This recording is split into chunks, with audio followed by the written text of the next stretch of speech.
I wanted to make sure that I could make them as safe and sound and comfortable as possible. I just never thought I was going to pull it off.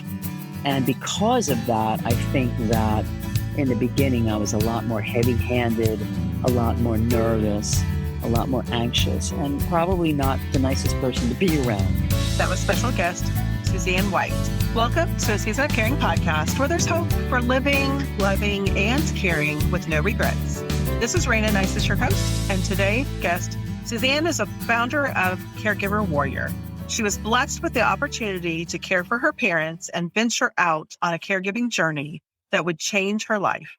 She blogs about this journey on her website, caregiverwarrior.com, and shares her experience, strength, and hope with others so that they too may survive caregiving with grace and empowerment. Her book will be out September 6th, Self-Care for Caregivers. You can pre-order it now at her website. Follow her on Twitter, LinkedIn, Facebook, and Instagram. Thank you so much for being here today. I'm so excited to have you. Oh, thank you so much for having me. I really appreciate it. And spending time with you was so much fun. So tell my listeners a little bit about how your caregiving journey started. My caregiving journey started when they took my very stoic World War II hero bombardier dad, he was a bombardier pilot, off an airplane in a wheelchair because he was so burnt out from caring for my mom, who was, unbeknownst to us, because they were hiding it, showing early signs of dementia. Wow. So there was a second time he was taken off a plane. The first time was when he was shot down and landed it in England. Wow. They took him off then. Yep. And then they took him off now. So the irony, was not lost on us. And it was a shock because they were sort of working together, my mom and dad, to sort of hide the fact that she was failing. And they really wanted to keep it to themselves and in their own little group and didn't want to ask us for help and didn't want to admit it. So having this happen to him, and while he was recuperating, we were all together for the holidays. We could see that my mom was really lost without him. She was so dependent on him. And, that it wasn't just like senior moment, memory loss, that something was going on. Yeah. So that started the whole thing for me. And I, said to my dad, do you want help? And he said, yes, so fast. Oh, wow. Yes. She, on the other hand, was a completely different story. She had nothing to do with help from me at all. But he said yes so fast that I just sort of jumped in. And there I began my journey as a caregiver warrior. So were you living close by, or what did that look like? I'm a Jersey girl. So they lived in South Jersey and I was living in New York. I was living in Brooklyn. So about 90 minutes on the Jersey Turnpike, and started out really long distance. It was about 4 or 5 years. And, at the end, I was spending much more time down there, but I would work all week and then commute during the weekend. So I was a long distance caregiver in the beginning. And so I just sort of basically worked and then took care of them for about 4.5 years. Wow. Yeah. So it's amazing that he said yes, because like you said, he was not of that generation to be open to say, I need help. So I love that you saw it and offered it and that he accepted it. I'm sure that really made a difference, but how did you navigate that long distance part? Was he pretty open about what was happening or what he needed? Well, like most of us, I just, look, I thought, I'm a control freak, type A personality. So I Can't relate at all. No, see, yeah, I don't know how nobody can relate, especially caregivers. So of course I thought I was going to do it perfectly, do it all, do it by myself. I was going to fix everything. And so, it was really snarky at least for the first couple months. And as I said, my mom and I did not get along well at all. And the last person she wanted to take care of her was me. She never wanted me to help her. So it was really snarky and difficult. And I had to really work at the period of adjustment. We all did. And I had to really think about and watch myself because I was really miserable and it was really uncomfortable. And I was making lots of mistakes and I was hovering over them like a hell. It was just a mess. So, the first 6 months to a year were really challenging in that I couldn't quite find my way. None of us could. So, I was taking care of them and then they were safe and sound, but none of us were comfortable. Yeah. So I really had to kind of work really hard at figuring it out. And it wasn't always pretty and it wasn't always great, but I got better at it. We all got better at it, but I helped them get better at it. I was the one that had to change. They weren't about to. Right. And I think that is such an important point, is it really is about us and our hearts more than it is about them. And how we approach them comes from our heart. And if we're trying to control and trying to manipulate, they know that, and it's not going to be pretty. So such a good point. Yeah. What would you say is the hardest thing for you about caregiving?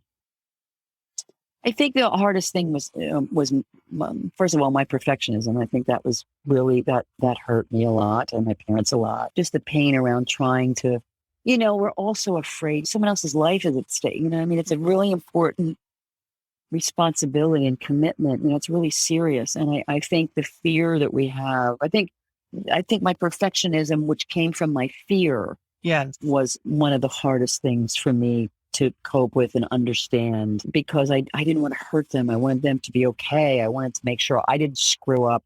I wanted to make sure that, I could make them as safe and sound and comfortable as possible. And I worried about it. So that was the challenge, that I just never thought I was going to pull it off.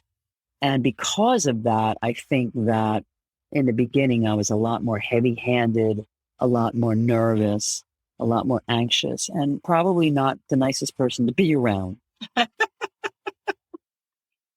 That's beautiful to hear you say, because probably many of us can relate to that feeling of just feeling so out of control that we aren't truly ourselves because we're living in that fear.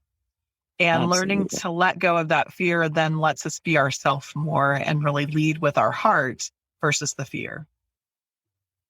And I think I'm to be honest, I don't think I ever lost that fear. The fear was always there. And I think for so many of us, there's always a current of fear. I think that runs under, like sort of in the back of our minds or whatever, in our souls or whatever. There's always that anticipation and that fear and that worry. I think it's just something we start to just get used to. And I don't think I ever lost it. But I think in being more self-aware, I really pushed myself to be more self-aware, so that I managed my fear. I tried to manage my fear. I tried to be kinder to myself and try to work around it and be aware of it. Even if I couldn't control it, I could sort of say, okay, no, wait a minute. Let's try to rethink this. Let's reframe it. Emotions aren't facts. Let's try to look at this a little differently. I try to set an alarm bell on my fear. I think that's probably the best way of saying it. That, I had certain things that would, like, are my shoulders up to my ears? Is my stomach in my throat? Like bodily things, or, like, oh my God, am I shaking? I mean, where's my anxiety level? I mean, really, really watching out for that stuff helped me sort of get a little more right-sized when I could. Yeah, self-awareness is such an important piece. And I think it's one of the gifts from caregiving, is that we really do have to become more self-aware, because who we are, how we handle it, where our anxiety is, it's all infectious. And the more anxious we are, the more we share that. And so really becoming aware of that anxiety and understanding how it's impacting others helps us to be better caregivers, I think. For me, I think that fear wasn't near as great, but I think it's because I'd been on this journey before. And at such a young age, to realize there was absolutely nothing I could do to fix my mom made it a little easier to walk it with my dad, because I already knew I can't fix this. So my lens was just happy and healthy as long as possible. I knew that there was no happy ending as far as him being healed or being okay, but he could be as okay as he could be. And I wanted him to be, happy and healthy as long as he could be. And that was really my mantra that helped me to understand that I can't control it all. I can't fix it all, but I can help it be as good as possible. And that's brilliant, because I mean, that's amazing. And it's a great mantra, because I think that so often, especially for new caregivers, there's this fix it thing we get into. And you can't fix anyone in life. The only person you can fix is yourself. And even then that can be, a big challenge. Yeah, what I mean? But this whole, we kind of get into this fix it thing with the best intentions. I mean, all of this stuff is all about, walking each other home. I mean, Yes. the intention is to walk each other home and really take care of those we love. Sadly, I think that, we really feel responsible and try to fix them. And it's really important to be aware of that and to understand it's not about fixing. It's about being there and walking them home. And it took me a minute. It took me to really figure that out and to sort of change. Yeah, caregiving changed the person I am. Mm-hmm. I mean, the therapy or, I'm sober 35 years. So all my 12 step, all of that was great. But caregiving was the thing that really brought me to the table to look at me and change who I was. That my fix-it urges and my controlling or my perfectionism or fear of failure had to go out the window. Had to, right. Had to go out the window, because I needed to be soft. I needed to be soft and calm and open and vulnerable. Mm-hmm. All of which I wasn't allowing myself to be before caregiving. Wow, but if I was going to be the best kid, That's a great way of summarizing it. Soft and kind and vulnerable. I mean, they need that so much. And when we come in hurried and controlling and wanting everything to just be a certain way, we can't be any of those things. Right. Powerful. Right. So you mentioned earlier your mom and you had this difficult relationship.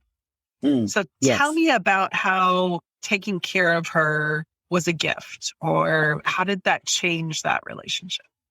Well, it completely changed. I mean, the gift for me was that I healed my relationship with my mom. I always say that I used to think we were so different, and now I realize it was because we were exactly alike. Mm-hmm. I mean, and we always had, we always had to have the last word. We were always at each other. We always had to be right. I mean, and in caring for her, I was like, do you want to be right or you want to be happy? Yeah. I mean, like, yeah. So, and she wasn't going to change. I mean, I was smart enough to know that she was going to change. But then with dementia, I mean, there was no way she was going to change. And just the way we were going at each other and how upsetting it was, I had to change. Mm-hmm. So the gift was me being able to reframe how I dealt with the baggage of my childhood, how I was dealing with her on a daily basis, and being able to really see the person she was or the person she was in the moment and not bringing like the 16-year-old me to the table. Yeah. What good was that going to do? Do you know what I mean? I was really lucky because I had a moment, that really, really worked for me. And that I had a big calendar on the refrigerator, where you write in the dates and the times so we can all stay on the same page. And I came around the corner. She wasn't like expecting me and she didn't really notice me. And she was standing there with her finger like pointing to a date. And I could just see she couldn't make the connection to what that meant or what it was. My powerhouse, organized, to take care of everything mom, completely lost. I mean, she was just completely lost. And her life, she was so frightened. And it was like, it just hit me. So, and I was like, if this was a stranger, I would be so kind to her. This isn't a stranger. It's my mom, so that opened the door to my compassion, empathy. It was like shock, and it still was, it still wasn't pretty, but I still was able to just stop and just start over, just hit the restart button with her. And like I said, it wasn't very pretty, but I mean, it just gave me a different set of tools to deal with her. It's amazing. What a blessing. And just to have that moment of clarity that really just brought it all to a point where you could see what you needed to see to be able to do it differently. Yeah, it was amazing. Caregiving Warrior. Why are you attracted to that? Well, I was attracted to that. I think part of it was because I look at the service my dad gave and so many of that generation. But I thought, we go to battle every day, caregivers. If it's not the healthcare system, or the insurance, or it's getting that appointment, or it's that nurse that's kind of snarky that you got to like kind of be your best friend so that you can get what you need out of her, or or navigating the emergency room or the medication. It's like a battle, and like our enemies are all these little things, and we're warriors. I mean, caregivers have unlimited kindness and compassion Mm. and resilience. I mean, it's just, and we're fighting every day for our loved ones so they can feel safe and sound. And I just thought, we're warriors. We're caregiver warriors. And it just felt like really right. I just loved it. Yeah. I love that too, because I think oftentimes as a caregiver, you don't see yourself as a warrior, and you probably don't realize why you're so tired because you're so busy in the battle every day. And that's the norm, that you kind of forget you are at battle and Exactly. you're tired because you've been battling. Absolutely. And even Superman and Superwoman take their capes off. You Yes. know what I mean? And most caregivers don't even know they're caregivers. I mean, Yeah. like that's so amazing to me. But yes, I mean, you have to realize you're battling all day and most of the night, in most cases, all day and all night. It doesn't stop. You're on the battlefield. You mentioned, and I thought of that immediately as well, is that most people don't identify as a caregiver. So putting that label on then gives us a better understanding of what we need and what resources are out there. I think taking the label of warrior can do that for us as well. It can help us to really see that we are in a battle and that it's okay that we're tired and that we are maybe realizing that we need to be battling certain things, but who we're caring for doesn't need to be that person. They're actually in this battle with us, fighting alongside us so that we aren't Yes. fighting each other. Because it sounds like in the beginning, you experienced that fighting against your parents and Yes. eventually learned how to all be on the same side and fight together. Yes. And I think that's really a really important point that we're a team. We're a team. I had a friend who had lupus, and she passed from lupus and complications. And it was just, and I was blessed with a conversation with her as I was driving on the Jersey Turnpike and said, well, how do you feel about the people that care for you? Whoa. I mean, we were friends from college. Just, man, I got an earful, and it showed me that, the thing that upset her most is that she felt quite often she wasn't consulted or wasn't part of the conversation, which annoyed her. So, I mean, it was infuriating for her. So that really kind of helped me realize that the more I could include my parents in any way, shape, or form, the easier it was for us to work together and for me to get what I needed for that. Even if my mom didn't understand necessarily what I was trying to do or the decision I was making, how I approached her, the tone of voice that I used, the fact that I discussed it in front of her, that I included her in the conversation, all of that was really helped me and helped my relationship with her because she felt heard. Yes. And seen. Yeah. So important. I love Teepa Snow says, we're not doing this to them, we're doing it with them. And that again just helps us to remind ourselves we're all in this together. We're doing it together. We're not doing it to. And all of us would feel completely invisible if everybody was making decisions for us and never talking to us or with us about them. So such an important thing. Yes, really. And my mom was this very proud, independent person, Yep. like somebody else we know. And, I mean, just the thought of needing help Yeah. was so painful for her. My dad had a much more easygoing, open personality, it was really hard for my mom to ask for help. It's hard for me to ask for help. Yep. I had to sort of see myself in her shoes and realize that anything I could do to make that transition easier, or to make that adjustment easier, I had to give her space and time and respect. I had to understand it was very difficult for her to ask for and get help. So I had to be really delicate around it. Hard journey, but so important. So many blessings throughout it. Caregivers, I just want to encourage you, if you aren't seeing the blessings, to take a few moments and look for them because they're there. Every day, there are things we can be thankful for, and having the practice of being thankful for them daily will help change your mindset and really help you to see more of them. Susanne, tell us a little bit about your book and where we can snag it once it's out.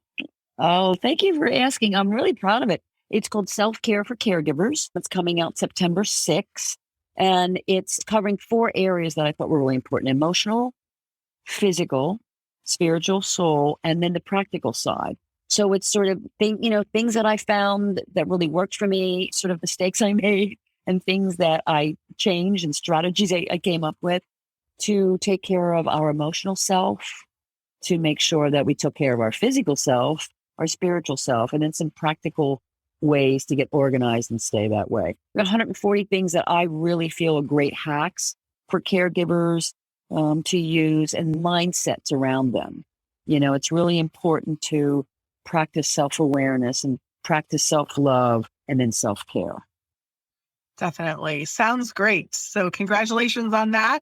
And I know our listeners will be really excited to be able to pick up that wisdom. Sounds like it's kind of bite-sized with 140 of them. It's probably something they can pick up and just read a little bit here and there in the midst of all of the crazy.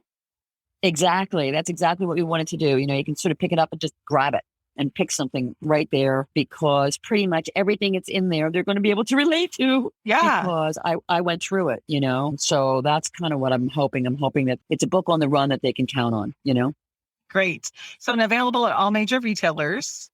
Absolutely. And you can check my website now and pre-order if you'd like. All the information is there. And my website is Caregiver Warrior. And I love people to go there and just sort of move around and let me know what you think and leave feedback and comments. I'd love to talk to people. Great. Well, thank you so much for joining us today. It's been a pleasure to be able to gather some of your wisdom and to learn a little bit more about your new book. Oh, thank you so much. And it's always great to talk to you because I always learn something. And I think that's what's so important about sharing our stories with each other. There's just so much wisdom and wonderful things we can learn from each other. So, and thank you for your work you do. Well, thank you. Just a reminder, a Season of Caring podcast has been created for the encouragement of family caregivers. Be sure to consult your local professionals if you need financial, legal, or medical advice. And take heart in your season of caring. This episode of a Season of Caring podcast has been brought to you by No Regrets, Hope for Your Caregiving Season, a 5-star book available at all major retailers. Teepa Snow, founder of Positive Approach to Care, shared, "Every page of Rayna Neises' book is filled with wisdom, compassion, and profound insights. Reading it is like walking alongside your best friend. Only this best friend has embarked on the journey before and is now alongside to support, instruct, encourage, and motivate you. Her intentional approach to caregiving will broaden and deepen your own experience, enabling you to also discover the joy and satisfaction in caring for another." In No Regrets, Rayna shares the beautiful, heartfelt story of caring for her parents and her passion to assist other caregivers. If you would like to pick up a signed copy of No Regrets, visit noregrets-book.com and purchase a special bundle I've created just for you.